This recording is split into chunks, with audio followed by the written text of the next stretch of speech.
It was a rainy night. The streets were empty and quiet, except for the sound of the raindrops hitting the pavement. Ria, a young journalist, had received a tip about a haunted house in the outskirts of the city. She had always been interested in paranormal phenomena, and she wanted to write a story about it. She had arrived at the house around midnight. It was a large and old building with a sign that said, "For sale." She had parked her car outside and had walked to the front door. She had knocked, but no one had answered. She had tried the doorknob, and it had turned. She had entered the house and had closed the door behind her. She had turned on her flashlight and had looked around. The house was dusty and dirty, with cobwebs and broken furniture everywhere. She had felt a cold breeze and had shivered. She had taken out her recorder and had pressed the record button. "Hello, this is Ria, a journalist from the Daily News. I'm here at the haunted house on 13th Street, where several people have reported seeing and hearing strange things. I'm going to explore the house and see if I can find any evidence of paranormal activity. If anyone is here, please make yourself known. I'm not here to harm you, I'm just here to communicate with you." She had walked through the house, checking every room. She had seen nothing unusual, except for some old photos and newspapers on the walls. She had read some of the headlines and had learned that the house had belonged to a family of 4 who had died in a fire 20 years ago. The fire had started in the kitchen and had spread quickly. The family had been trapped inside and had burned alive. The police had ruled it as an accident, but some people had suspected foul play. The house had been vacant ever since, and no one had wanted to buy it. Ria had felt sorry for the family and had wondered what had really happened to them. She had decided to go to the kitchen, where the fire had started. She had hoped to find some clues or answers. She had reached the kitchen and had opened the door. She had gasped and had dropped her flashlight. The kitchen was on fire. She had seen flames and smoke everywhere. She had heard screams and cries. She had seen the family burning and suffering. She had seen their faces twisted in pain and horror. She had seen their eyes staring at her. She had screamed and had tried to run, but the door had slammed shut and had locked itself. She had been trapped. She had felt the heat and the smoke. She had felt her skin and her lungs burning. She had felt her life slipping away. She had realized that she had been lured into a trap. She had realized that the house was not haunted by ghosts, but by something else. Something evil and vengeful. Something that wanted to make her suffer the same fate as the family. Something that wanted to make her pay for something she didn't do. She had begged for mercy, but no one had heard her. She had cried for help, but no one had come. She had died alone, in agony and fear. She had become another victim of the house. Rainy nights always calmed me down. They made me feel peaceful and relaxed, as if nothing could go wrong. But I was mistaken. Something did go wrong. Something horrible. Something paranormal. It began when I agreed to go camping with my friends. We were 6 in total, 3 boys and 3 girls. We had just finished college and we wanted to have some fun before we parted ways. We chose a remote forest where we could enjoy nature and have some privacy. We packed our tents, sleeping bags, food, drinks, and other essentials. We also brought a Ouija board, a candle, and a lighter. We thought it would be fun to play with it at night and see if we could contact any spirits. We didn't believe in ghosts, but we were curious and adventurous. We drove for hours until we reached the forest. We parked our car near a clearing where we set up our camp. We pitched our tents, made a fire, and cooked some food. We ate, drank, and laughed, having a good time. We told stories, jokes, and secrets, feeling closer than ever. As night fell, the rain started. It was a gentle rain, soothing and refreshing. We didn't mind it, as we had waterproof tents and warm clothes. We decided to play with the Ouija board as we had planned. We gathered around the fire, holding the board and the planchette.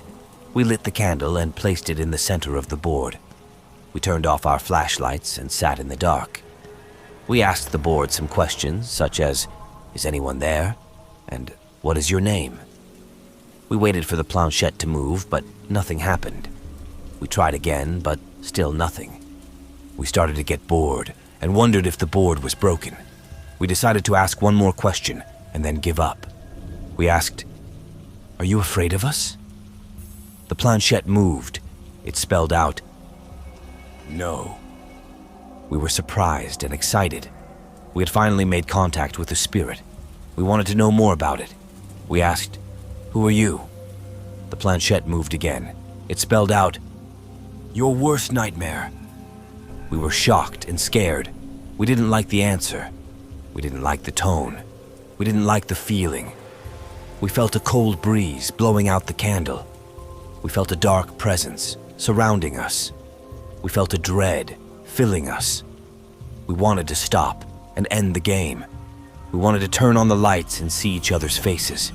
We wanted to run and get out of there. But we couldn't. The planchette moved again. It spelled out, "Too late." The night shattered into chaos as our screams echoed through the forest. The board, a macabre canvas, dripped with blood, the words etching terror into our souls. "You're next." A chilling panic seized us, propelling us into a frenzied dash for safety.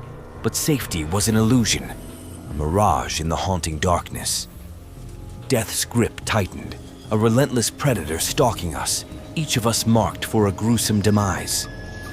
The spirit, an unholy force, reveled in our torment, using the rain as its malevolent ally. The rain, once a source of life, now a merciless executioner, each drop a blade, heavy and searing, slashing through our frail defenses. My friends fell one by one, their bodies contorted, their screams silenced by the spirit's relentless onslaught. Alone, I stood against an unfathomable adversary, fighting desperately against the spirit's relentless assault. I dodged, I hid, I struck back with all my might, but I was but a mere mortal against an entity beyond comprehension. In the throes of inevitable death, a twisted stroke of fate emerged, a mistake by the spirit, a gaping hole in my chest, an infernal wound, bleeding yet not fatal, a cursed gift, a doorway to unimaginable power. This cursed wound granted me the essence of the rain, a tempestuous force surging within me, transforming me into the embodiment of wrath and vengeance. With newfound power coursing through my veins, I unleashed the fury of the rain upon the malevolent spirit, shattering its dominion, ending its cruel game, and exacting vengeance for my fallen friends. But victory came at a profound cost. My humanity, my sanity, my very essence, all lost amidst the tempest. Transmuted into the rain itself, I departed the forest, a relentless hunter, seeking more spirits, more games, more victims. I am the rain, a harbinger of terror, an unyielding force of nature, a relentless avenger. I am the rain, and I am closing in on you.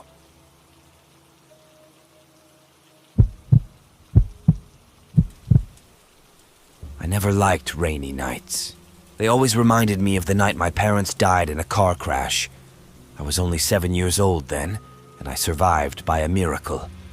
I still have nightmares about that night, the sound of metal crushing, the smell of blood, the sight of their lifeless bodies. But tonight, the rain brought something worse than memories. It brought a killer. I was alone in my apartment, watching a movie on Netflix, when I heard a knock on the door. I checked the peephole and saw a man wearing a hooded raincoat and a mask. He was holding a large knife in his hand. "Who are you? What do you want?"